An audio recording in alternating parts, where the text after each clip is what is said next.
কিছুক্ষণ পরে সিরাজগঞ্জে জনসভায় যোগ দেবেন তারেক রহমান। তার গাড়ি বহরের খোঁজ রাখছেন আমাদের সহকর্মী ফরহাদ ইবনে মালিক। যুক্ত হচ্ছি তার সাথে। ফরহাদ, তারেক রহমানের গাড়ি বহর এখন ঠিক কোথায় আছে এবং তার আজকের পুরো কর্মসূচি সম্পর্কে আমাদের একটু বিস্তারিত জানাবেন।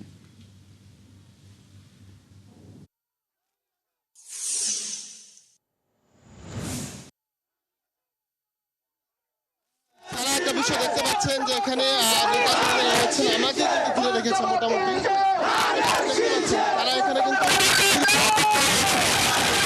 অপেক্ষা তাদের কিন্তু এখন পর্যন্ত শেষ হয়েছে।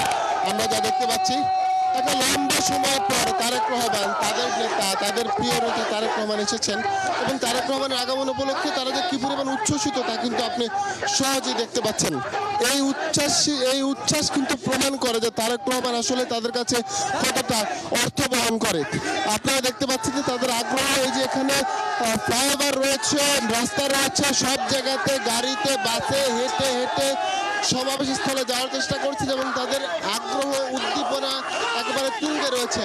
যেহেতু তারেক রহমান এসেছেন, তিনি কথা বলবেন, তার কথা শুনবেন, তার কথা শোনার জন্য মানুষের যে আগ্রহ, রাস্তায় রাস্তায় যে অপেক্ষা, সেই অপেক্ষার প্রভাব তারা গুনছিল এবং সেই অপেক্ষাই মাত্র তাদের শেষ হয়েছে।